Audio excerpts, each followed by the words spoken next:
गोस्वामी जी महाराज पूर्व प्रसंग में वर्णन किए।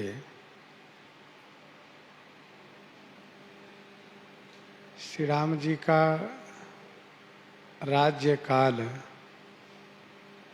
प्रजाजनों के लिए अतिशय सुखदायक हुआ है।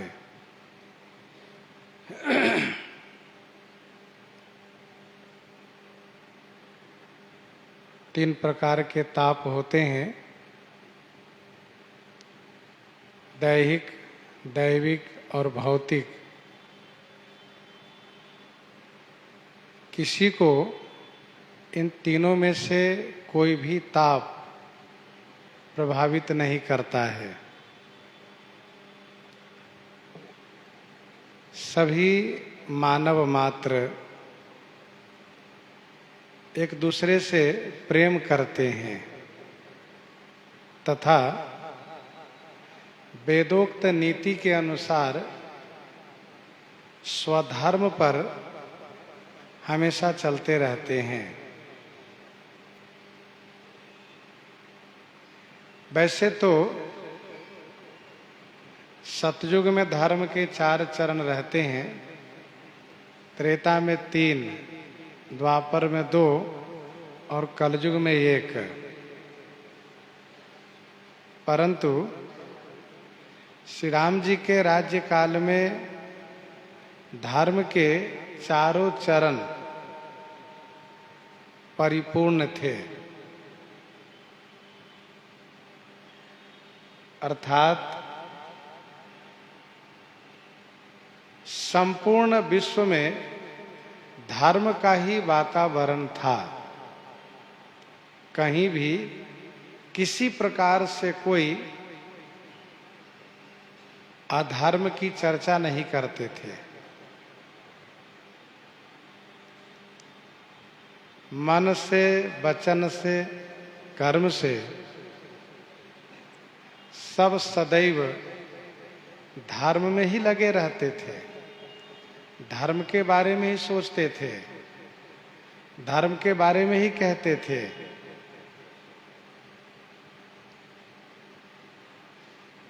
स्वप्न में भी किसी को अधर्म दिखाई नहीं देता था।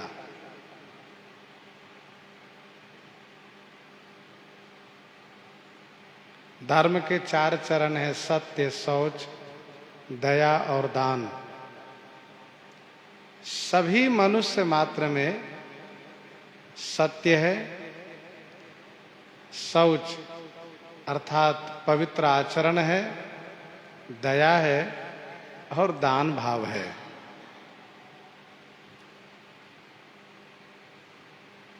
धर्म का फल होता है भगवान के श्री चरणों में अनुराग होना। धर्म से भगवत प्रेम प्राप्त होता है। जप जोग धर्म समूह ते नर, भगति अनुपम पावई।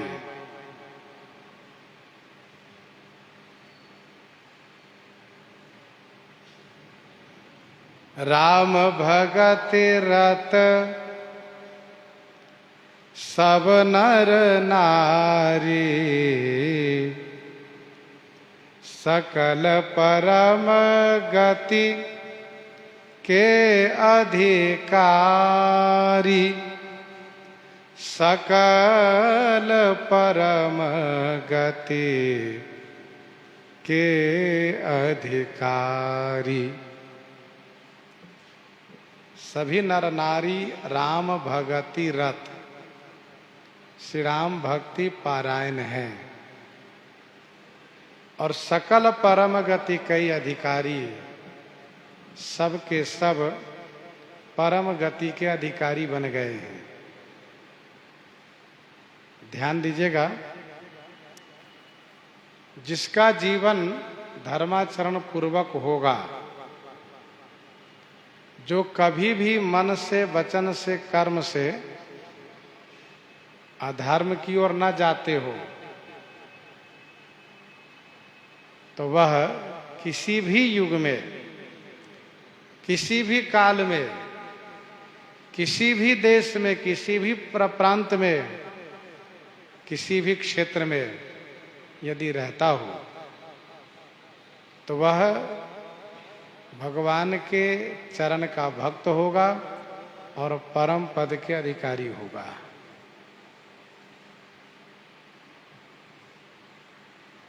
सकल परम गति कई अधिकारी।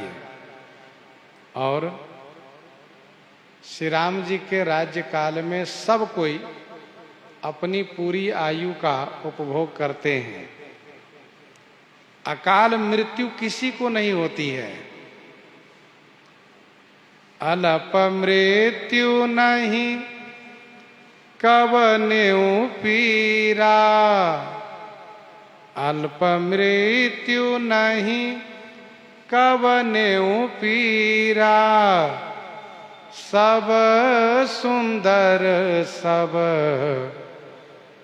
बिरुज शरीरा, सब सुंदर सब बिरुज शरीरा, अल्प मृत्यु नहीं। किसी को अल्प मृत्यु नहीं होती है। अल्प आयु में कोई नहीं मरते। अकाल मृत्यु से सभी मुक्त हैं। नहीं कवनेहु पीरा, किसी को किसी प्रकार से पीड़ा नहीं होती है। सब सुंदर सब बिरुज शरीरा, सब सुंदर, सब सुंदर हैं और सबका शरीर बिरुज माने रोग रहित हैं, रोग मुक्त हैं। सब सुंदर सब बिरुज शरीरा।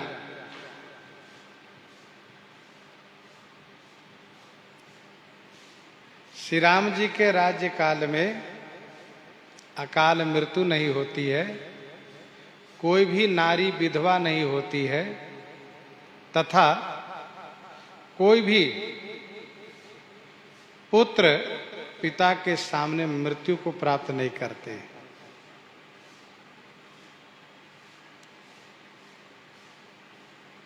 ये सब धर्म का परिणाम है।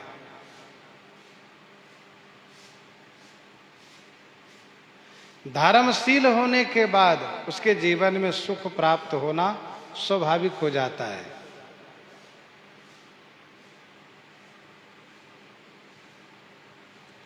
पुण्य पुरुष कहमहि सुख छाई, तिम सुख संपत्ति बिनहि बुलाए, धर्मशील पही जाहि सुभाए। श्री राम जी के राज्य काल में सबका जीवन धर्म प्रधान था। धर्म प्रधान होने से किसी को कोई पीड़ा नहीं होती है। ध्यान दीजिएगा, जीवन में कष्ट तब आता है जब किसी प्रकार से कोई पाप बन जाता हो। जब कहीं कोई पाप ही नहीं होता है तो कष्ट आवेगा कैसे?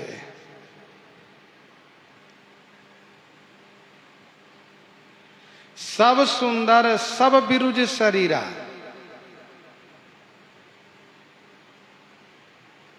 सब सुंदर क्यों है? क्योंकि सबका शरीर बिरुज है, निरोग है। रोग होने से शरीर की सुंदरता चली जाती है। रोग होने से शरीर तेजहीन हो जाता है। जब ना कोई मानसिक रोगी है, ना कोई कायिक रोगी है, ना कोई शरीर से रोगी है, ना कोई मन से रोगी है, तो स्वाभाविक है कि सब सुंदर है। रोग सौंदर्य को समाप्त कर देता है। चाहे कोई कितना भी सुंदर हो, यदि 2-4 महीने की बीमार हो जाए तो लोग कहते हैं कि भाई क्या बात है, आप श्रीहीन कैसे हो गए, तेजहीन कैसे हो गए। तो अलप मृत्यु नहीं कवन्यु पीरा, सब सुंदर सब बिरुज शरीरा। नगर नारी नर रूप निधाना, सुघर सुधरम सुशील सुजाना। सुघर सुधरम सुशील सुजाना। सुघर सुधरम सुशील सुजाना, नगर नारी नर रूप निधाना। ऐसे नहीं दरिद्र को दुखी न दीना, नहीं को अबुध न लक्ष्य नहीं ना। नहीं को अबुध न लक्ष्य नहीं ना। नहीं दरिद्र को दुखी न दीना। कोई दरिद्र नहीं है, क्योंकि श्री राम जी का राज्य काल है। श्री राम जी राजा हैं। उस काल में, उस समय में कोई दरिद्र नहीं है, कोई दीन दुखी नहीं है, कोई अबुध माने अज्ञानी नहीं है, और कोई भी लक्षणहीन नहीं है।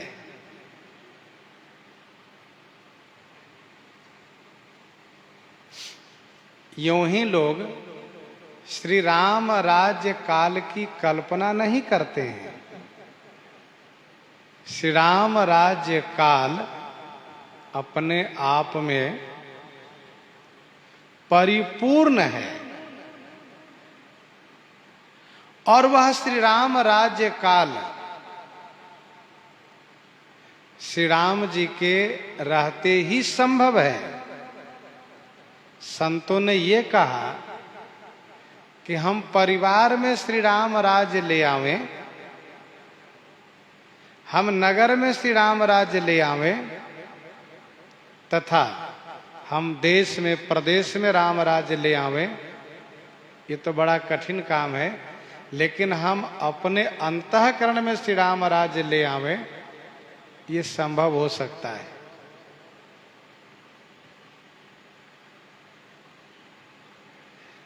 हम जब वेदोक्त नीति का पालन करते हुए स्वधर्म को पालन करेंगे, तो हमारे अंतःकरण में श्री राम राज्य अवश्य प्रस्थापित होगा। इसमें कोई संदेह नहीं है। नहीं दरिद्र को दुखी न दीना। श्री राम जी के राज्य काल में कोई दरिद्र नहीं है, कोई दुखी नहीं है, कोई दीनहीन नहीं है। दरिद्रता मानव जीवन में सबसे बड़ा दुख है। मानव जीवन में इससे बड़ा कोई दुख हो ही नहीं सकता है। नहीं दरिद्र सम दुख जग माही।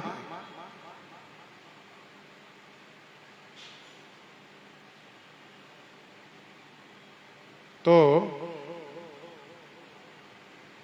कोई दरिद्र नहीं, कोई दुखी नहीं, कोई दीन नहीं है।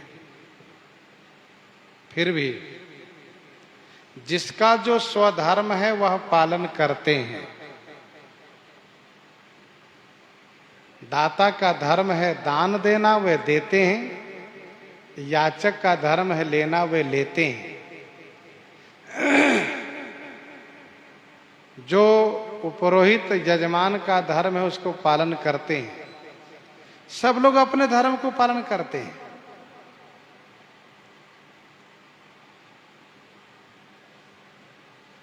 नहीं दरिद्र, कोई दरिद्र नहीं है, किसी में दरिद्रता नहीं है। दरिद्रता का मतलब जीवन में भोजन वस्त्र का अभाव हो जाना, इसी को दरिद्रता कहते हैं। भूख लगी है, भोजन ना मिलना, कपड़े की आवश्यकता है, वह नहीं मिलना, यही तो दरिद्रता है। अच्छा, कोई दीन दुखी भी नहीं है श्री राम जी के राज्यकाल में। नहीं को अबुध, अबुध माने कोई मूर्ख नहीं है, अज्ञानी नहीं है, अर्थात सब ज्ञानी है, सब विद्वान है, और कोई लक्षणहीना भी नहीं है। लक्षणहीना का मतलब यह है कि सामुद्रिक शास्त्र के अनुसार शरीर के अंगों में जो लक्षण होने चाहिए वह सभी लक्षण सभी को विद्यमान है।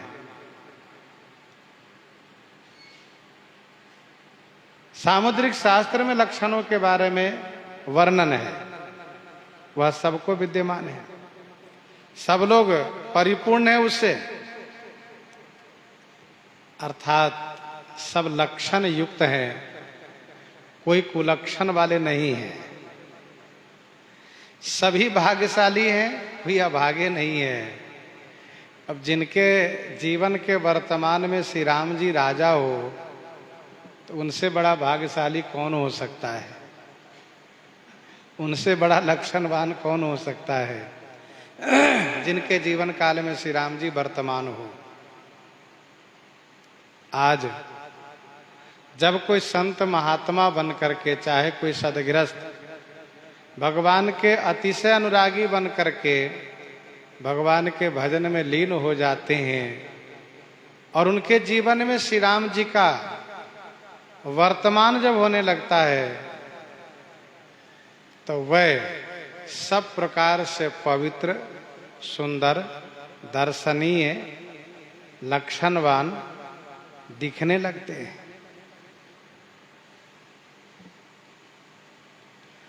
सब निरदंभ धर्मरत पूनी, नर अरु नारी चतुर सब गुनी, सब निरदंभ धर्मरत पूनी। यहाँ पर पुनी के जगह पर घृणी पाठ भी है। कुछ संशोधित प्रतियों में श्री रामचरितमानस जी की प्रति में घृणी पाठ भी है। घृणी का अर्थ होता है दयावान। तो अर्थ होगा सब निर्दंभ, सब कोई निर्दंभ है। निर्दंभ माने दिखावा किसी में नहीं है, दिखावा किसी में नहीं है, सब निर्दंभ है। दंभ कहते हैं दिखावा को। जो गुण न हो उसको दिखावा करना ही दंभ कहलाता है। जो योग्यता न हो उसको दिखावा करना ही दंभ कहलाता है। वेश बना लेना, बना करके बोलना, तो समझने वाले स्पष्ट रूप से समझ जाते हैं कि यह इनका दंभ है। वो चीजें इनमें नहीं है जिसको ये प्रदर्शन करना चाहते हैं। तो श्री राम जी के राज्यकाल में कोई दंभ ही नहीं है, सब निर्दंभ है। और दूसरी बात, सब धर्मरत। धर्मरत माने धर्म पारायण है, सब कोई धर्म पारायण है। जो जहां रह रहे हैं सभी धर्म पारायण है। और घृणी का अर्थ होगा दयावान, सब दयावान है। और पुनि का अर्थ होगा और, पुनि माने और। पुनि का अर्थ भी कुछ संतों ने किया है, पुनि माने पुण्यवान। तो धर्मरत और पुण्यवान बात तो एक ही हो गई। पुनि माने फिर, पुनि माने और। नर अरु नारी चतुर सब गुणी, सभी नर नारी चतुर हैं। और गुणी माने गुणवान है, सब चतुर हैं, सब गुणवान है। चतुर का मतलब भगवान के भजन करने में, धर्म पथ पर चलने में, स्वधर्म को प्रतिपालन करने में चतुर हैं, न कि दूसरों को बेवकूफ बनाने के लिए चतुर हैं। चतुराई अच्छी चीज है, चतुराई होनी चाहिए, लेकिन चतुराई दूसरों को बेवकूफ बनाने के लिए नहीं होनी चाहिए। सुनु रावण परिहरि चतुराई, भजसी न कृपा सिंधु रघुराई। वह चतुराई किसी काम की नहीं है। चतुराई का मतलब समझदारी, विवेकी होना। तो चतुराई का मतलब यह है कि अपना आत्म कल्याण करना, यह चतुराई है। राम ही भजहित चतुर नर, नीति निपुण सोई परम सयाना, श्रुति सिद्धांत नीकते ही जाना, सोई कवि कोविद सोई रन धीरा, जो छल छाड़ी भजहि रघुवीरा। सयानपना का मतलब धर्म पथ पर,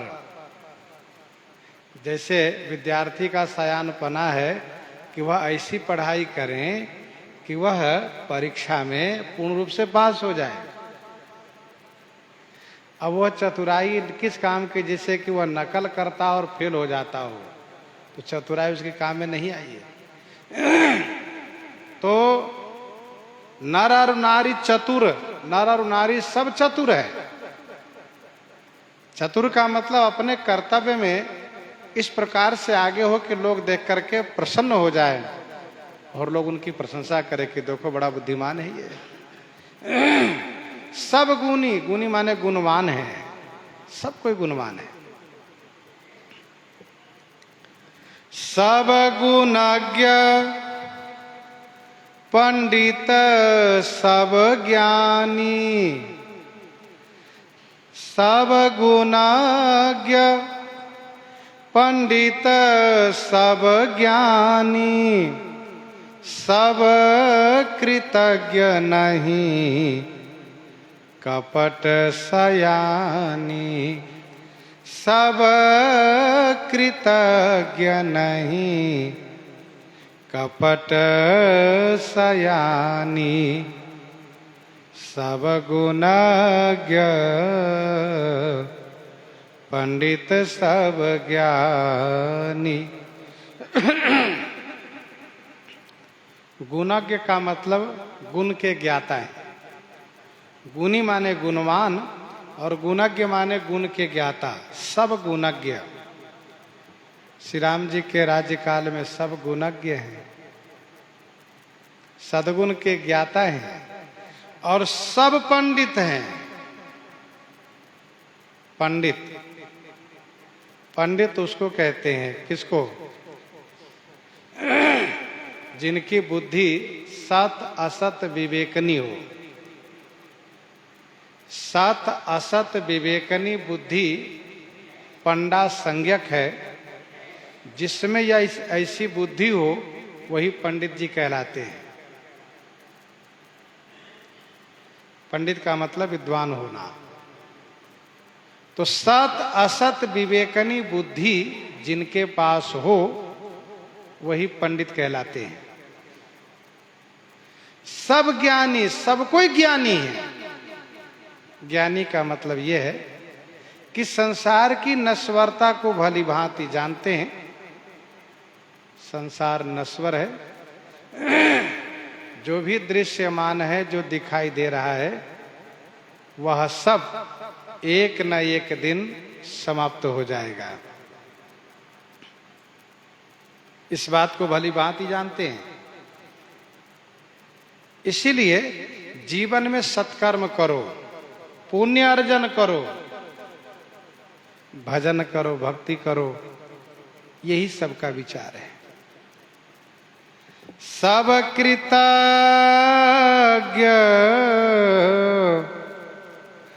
नहीं कपट सयानी।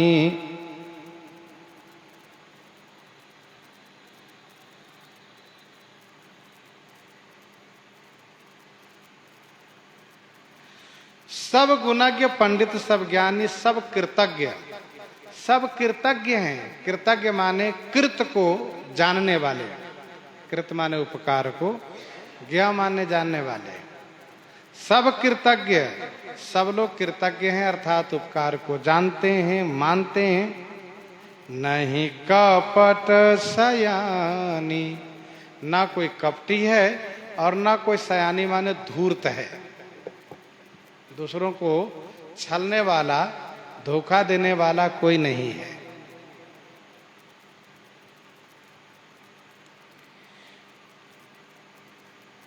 अध्यात्म रामायण में वर्णन है, श्री राम जी के राज्यकाल में सठ, बाचाल, ठग, हिंसक, पाखंडी, भाड़, राण, मद्य पीने वाला कहीं नहीं है। स्पष्ट लिखा है। श्री राम जी के राज्यकाल में न कोई सठ है, न बाचाल है, न हिंसक है, न पाखंडी है, न भाड़ है, न राण है, मद पीने वाला, जुआरी, शराबी कोई नहीं है। सब कृतज्ञ, कृतज्ञ का मतलब यह है कि उपकार को मानने वाले हैं। किसी के साथ कोई थोड़ा भी उपकार करता तो वह उसको मानते हैं, कृतज्ञ है। अर्थात कोई कृतज्ञ नहीं है, सब कृतज्ञ हैं। सयानी माने सब, यहां सब कृतज्ञ, नहीं कपट सयानी, नहीं कपटी है, न सयानी माने धूर्तता है उनमें, धूर्त नहीं है। राम राज नभगे सुनु, सचराचर जग माहि। काल कर्म स्वभाव गुण, कृत दुख काहू ही नाही। कृत दुख काहू ही नाही। राम राज नभगे सुनु, सचराचर जग माहि। नभगेश सुनो, हे नभगेश, नभ में गमन करने वालों के ईश अर्थात पक्षीराज। नभग ईश, नभ माने आकाश में गमन करने वाले पक्षियों के स्वामी। हे पक्षीराज सुनिए, श्री राम जी के राज्यकाल में जगमाही सचराचर को, जगमाही माने पूरे विश्व में, पूरे जगत में, सचर अचर को, सचर माने चेतन, अचर माने जड़, चेतन जड़ को, काल, कर्म, स्वभाव, गुण का कृत माने किया हुआ दुख नहीं है, काहू ही नाही, किसी को नहीं है। श्री कागभूषुंडी जी कहते हैं, हे पक्षीराज सुनिए, श्री राम जी के राज्य काल में पूरे विश्व में सचराचर माने चेतन जड़ में, काल कर्म गुण स्वभाव का किया हुआ दुख किसी को नहीं है, किसी को नहीं है।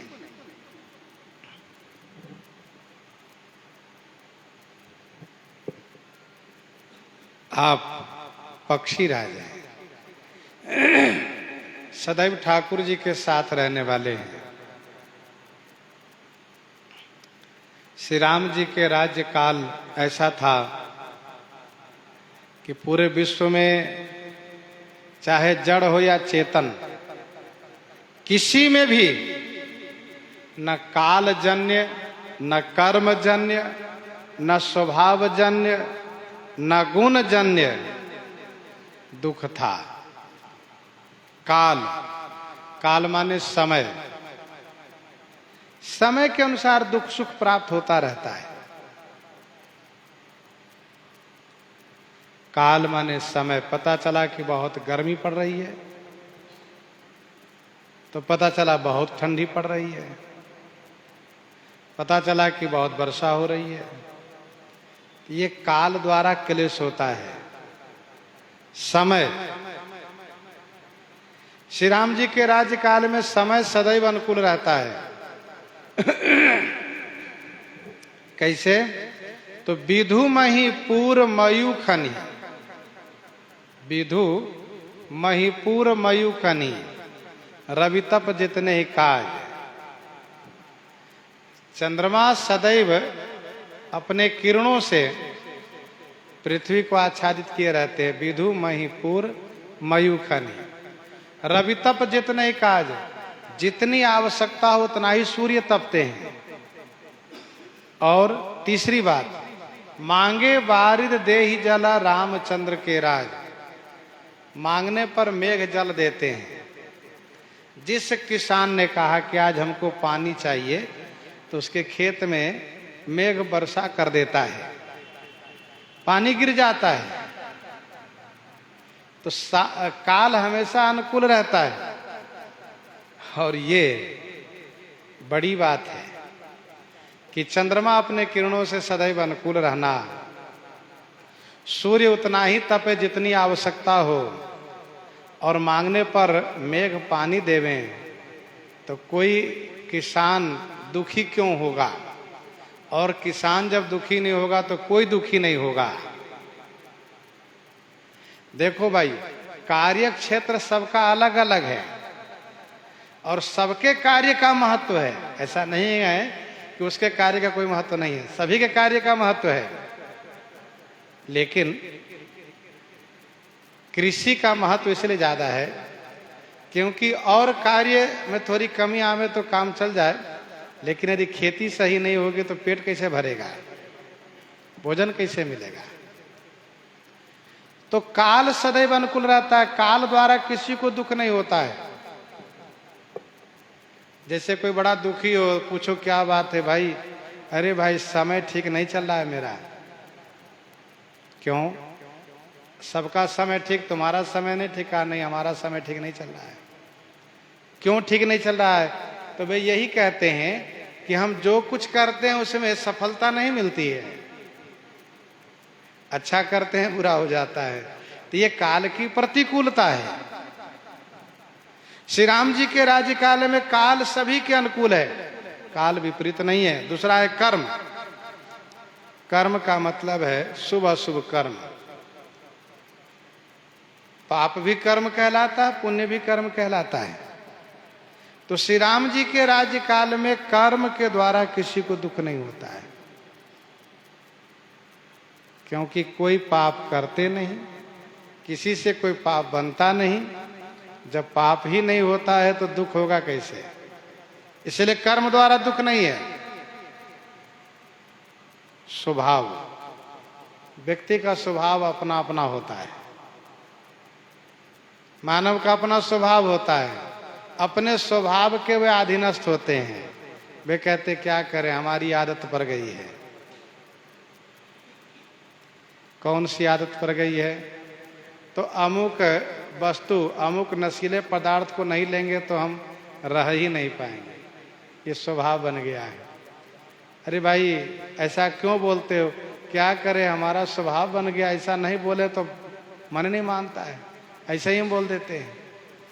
तो अलग अलग तरीके से देखा जाता है तो स्वभाव में दोष आ जाता है।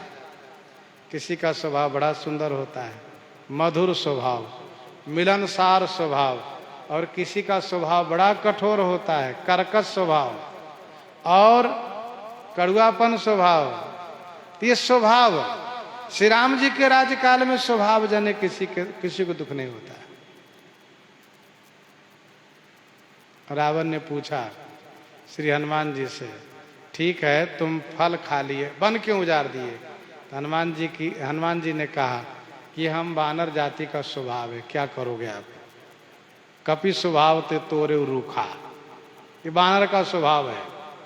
जैसे बच्चे का स्वभाव अपना अलग होता है, सबका स्वभाव। कपि स्वभाव ते तोरे रूखा, तो इसको स्वभाव कहते हैं, आदत कहते हैं, जिसके वो अधीनस्थ रहते हैं। गुण का मतलब है सतरज तम गुण है, गुण है, गुण के अधीनस्थ हो गए, रजोगुण के अधीनस्थ हो गए, तमोगुण के अधीनस्थ हो गए, तो दुख तो होगा ही।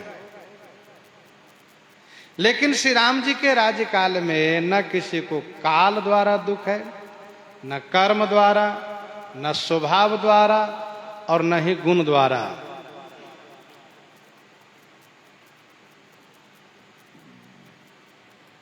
फिरत सदा माया कर प्रेरा, काल कर्म स्वभाव गुण घेरा। ध्यान दीजिएगा, हम लोग इन घेरे के अंदर में हैं, माया द्वारा प्रेरित होकर के काल कर्म गुण स्वभाव के घेरे में विचरण कर रहे हैं। इनके अलावा कहीं नहीं जा सकते हैं, इसी में पड़े हुए हैं। फिरत सदा माया कर प्रेरा, काल कर्म स्वभाव गुण घेरा। कभी काल, कभी कर्म, कभी स्वभाव, कभी गुण। ये पिंजरा के समान है, उसी में हम लोग घूम विचरण कर रहे हैं। विनय पत्रिका 130 पद में गोस्वामी जी ने स्पष्ट किया, काल कर्म गुण स्वभाव सबके सिर तपत। काल कर्म गुण स्वभाव सबके सिर तपत। ऐसा कहाँ? तो इसे बचने का कोई उपाय है? गोस्वामी जी ने कहा, राम नाम की महिमा, राम नाम की चर्चा चले चपत। श्री राम नाम की चर्चा करो, श्री राम नाम में अनुरक्त हो जाओ, तो ये चपत, ये चप जाते हैं, दब जाते हैं। ये ध्यान रखना चाहिए। तो काल कर्म गुण स्वभाव, इससे बचना बड़ा कठिन काम है। श्री राम जी के राज्य काल में इनका कोई उत्पात नहीं चल पा रहा, उपद्रव नहीं चल पा रहा है। विविध कर्म गुण काल स्वभाव, ये चकोर सुख लहि न काऊ। विविध कर्म गुण काल स्वभाव, ये चकोर सुख लहि न काऊ। जब रात्रि होगी तब तो सुख मिलेगा इनको। ये चकोर सुख लाई न काऊ।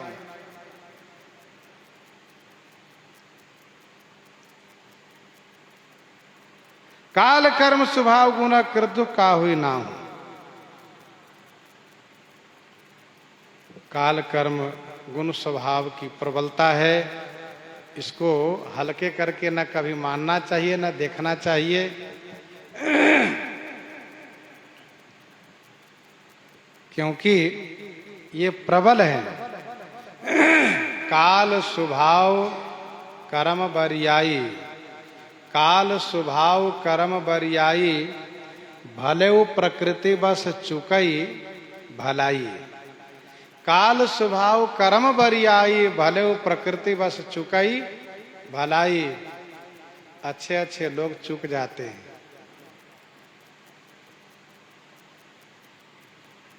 हनुमान बाहुक 44 में गोस्वामी जी ने लिखा, माया जीव काल के, माया जीव काल के कर्म के स्वभाव के, करैया राम वेद कहे साची मन गुनिए।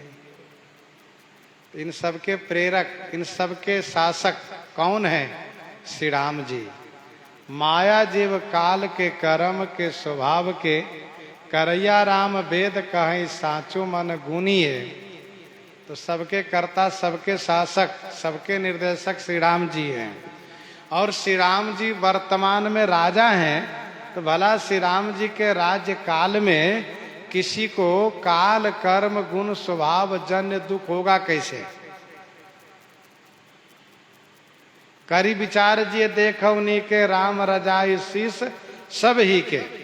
सबके ऊपर श्री राम जी की आज्ञा है। किसी की हिम्मत नहीं है कि श्री राम जी की इच्छा आज्ञा के विरुद्ध कोई काम कर सके, चाहे कोई भी हो।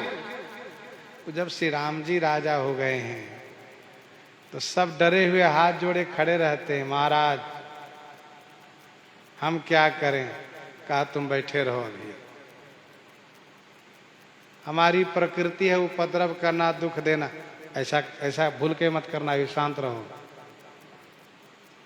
तो श्री राम जी के राज्य काल में कोई उपद्रव नहीं कर सकते, कोई दुष्टता नहीं कर सकते, कोई खलता नहीं कर सकते, कोई किसी को सता नहीं सकते, पीड़ित नहीं कर सकते। काल कर्म स्वभाव गुना कर दो का हुई नाय। श्री राम जी सब पर प्रतिबंध लगा दिए। जब सर्वेश्वर पूर्ण ब्रह्म सच्चिदानंद आनंद कंद श्री राम जी जब राजा हैं तो स्वाभाविक है कि सब डर रहे हैं। सब लोग यही सोचते हैं कि भैया हो श्री राम जी राजा हैं। जहाँ राष्ट्रपति पहुंच जाए, जहाँ प्रधानमंत्री पहुंच जाए, वहाँ का वातावरण बदल दिया जाता है, भले ही वह जितने देर के लिए हो।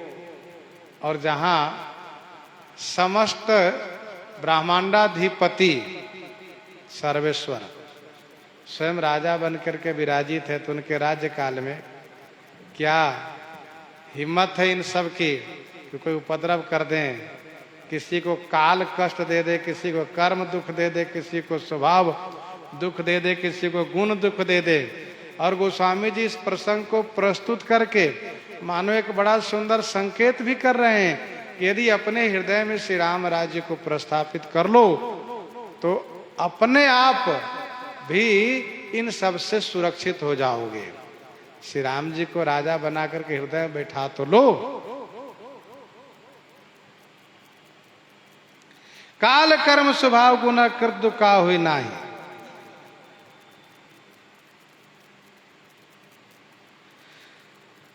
श्री राम जी का ईश्वरत्व गोस्वामी जी वर्णन कर रहे हैं।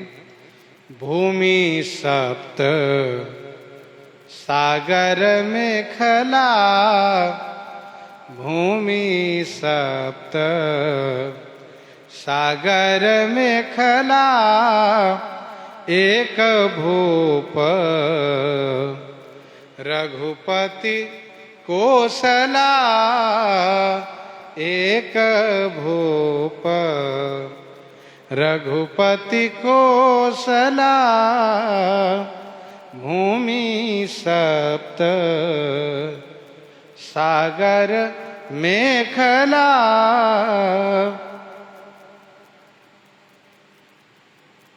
इस भूमि पर जो सप्त सागर है ना, ये भूमि के मेखला है। सप्त सागर यह भूमि के मेखला है। मेखला आरबंद को कहते हैं, करधानी को कहते हैं मेखला। कमर में जो डोरी धागा लिपटा हुआ हो, बंधा हुआ हो, उसको मेखला कहते हैं।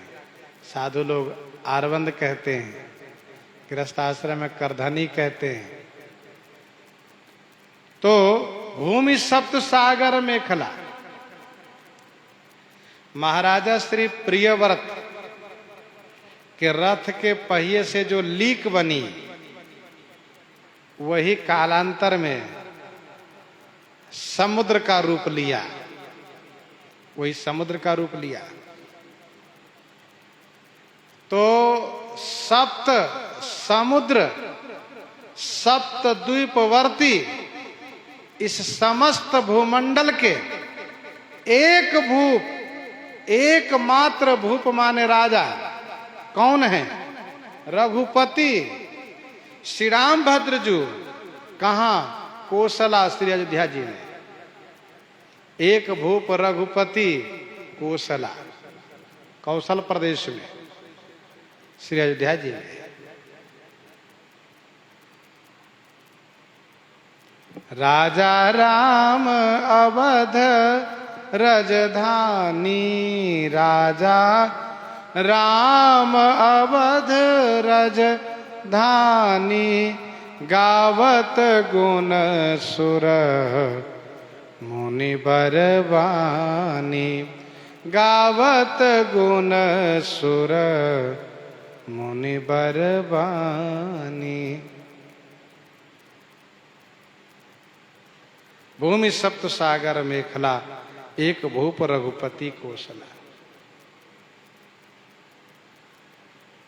7 द्वीप है, 7 समुद्र ही उसके आवरण है। जम्बू द्वीप, जम्बू द्वीप का क्षेत्रफल 1,00,000 योजन है। जम्बू द्वीप मध्य में है, मध्यवर्ती में। जम्बू द्वीप 1,00,000 योजन में उसका क्षेत्रफल है।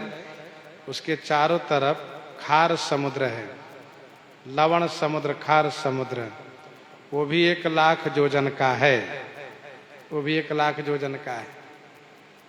सौभाग्य की बात है कि हम लोग पृथ्वी के मध्य में हैं। जम्बू द्वीप पृथ्वी के मध्यवर्ती है। जम्बू द्वीप के चारों तरफ खार समुद्र है। खार समुद्र की चौड़ाई भी 1,00,000 योजन है।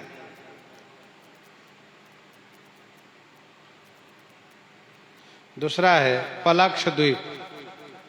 पलक्ष द्वीप, पलक्ष द्वीप 2,00,000 योजन का है और उसके चारों तरफ जो समुद्र है उसकी सीमा, उसकी चौड़ाई भी 2,00,000 योजन की है। तो दूसरा जो पलक्ष द्वीप है उसके चारों तरफ जो समुद्र है उस समुद्र का नाम है इक्षुरोदय। इक्षुरोदय अर्थात गन्ने के रस का समुद्र है, इक्षुरस, इक्षुरोदय।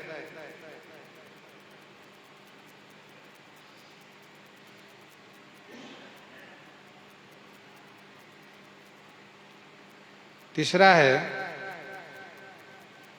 सालमली द्वीप।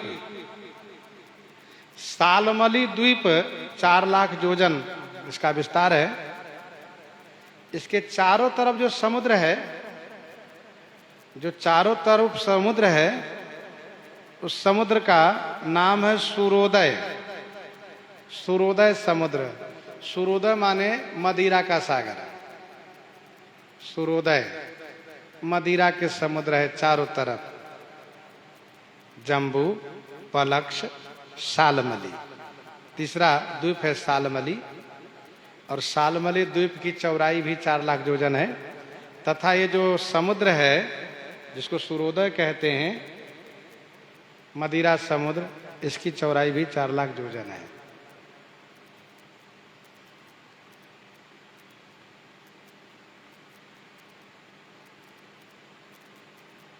इसके बाद है कूश द्वीप।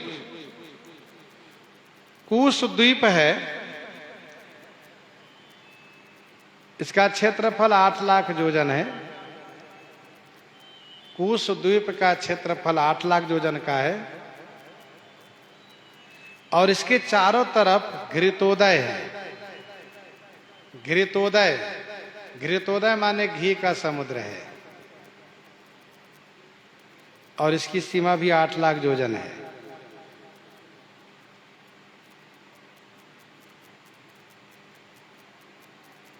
पांचवा द्वीप है क्रौंच द्वीप।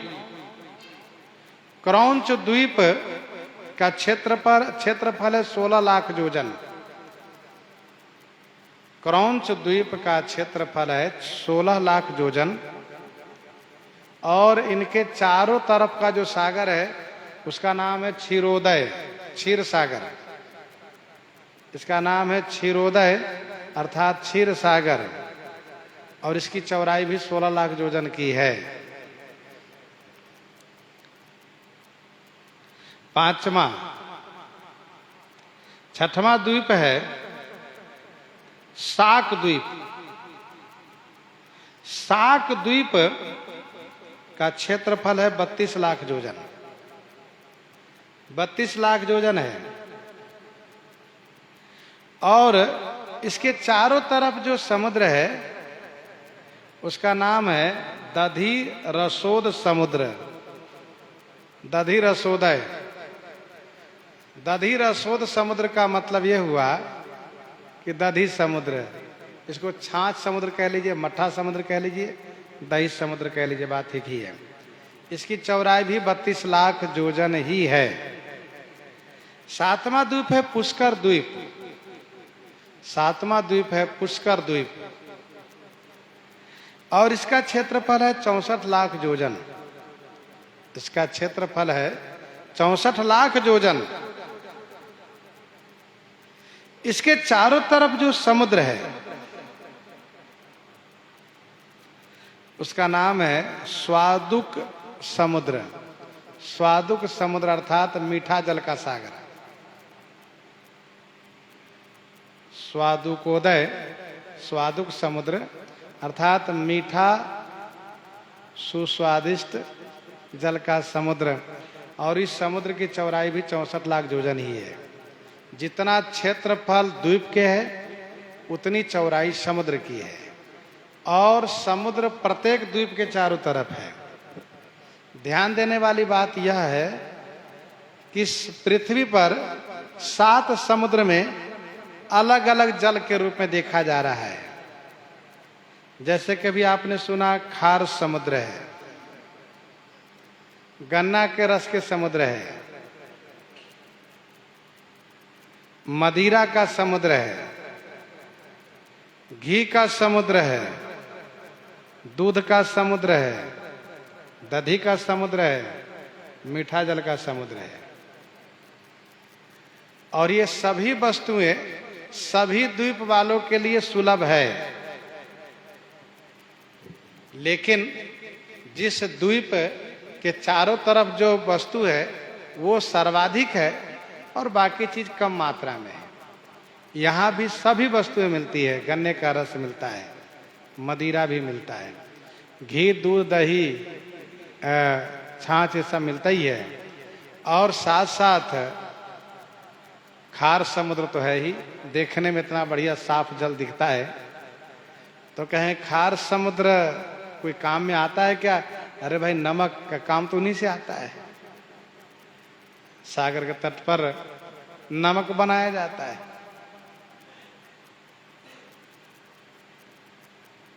जब द्वारकापुरी की यात्रा में जाइए तो रास्ते में कुछ नमक की फैक्ट्री दिखती है। वहां पर किस प्रकार से समुद्र के पानी को एकत्र करके नमक में परिवर्तित किया जाता है। तो कहने का अभिप्राय यह है कि ये सप्तद्वीपवर्ती समुद्र है, ये भूमंडल है। सप्तद्वीपवर्ती सप्त समुद्र युक्त यह भूमंडल है, यह पृथ्वी है।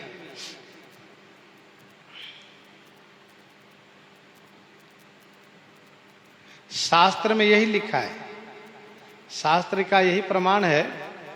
परंतु है क्या कि एक समुद्र से पार करके दूसरे द्वीप में अभी लोगों का आना जाना नहीं हो रहा है। बहुत सी बातें कही जा रही है, बहुत देश की बात की जा रही है। सैकड़ों की संख्या में देश है, बड़ी संख्या में देश है। अलग अलग टापू में देश बसे हुए हैं। लोगों का आना जाना, वहाँ की वस्तुओं से आदान प्रदान भी चलता है। एक देश को दूसरे देश से मेल मिलाप भी रहता है। लेकिन ये सत्य है कि उन द्वीप में, उन समुद्र के पास अभी नहीं जा पा रहे हैं, न उधर वाले इधर आ रहे हैं। अभी ऐसा सुनने में नहीं आ रहा है। अब कभी वो समय आवे, बात अलग है कि उस वहां तक भी लोग पहुंचे, वहां से लोग आवे। आकाश की यात्रा में मंगल तक, चंद्रमा तक जाने की बात सुनी जा रही है। लेकिन खार समुद्र की पूरी सीमा समाप्त करके इसके बाद वहां दूसरा द्वीप है, वहां चले जाना। अच्छा देखो, जिस लंका की कथा मानस जी में, रामायणों में, पुराणों में गाई गई है, वह लंका भी इस खार समुद्र के उस पार नहीं थी। खार समुद्र में 400 योजन सियाराम 400 कोस, 100 योजन की दूरी पर 400 कोस पर जो नागे सप्त योजन सागर, तो 100 योजन की दूरी पर ये लंका थी।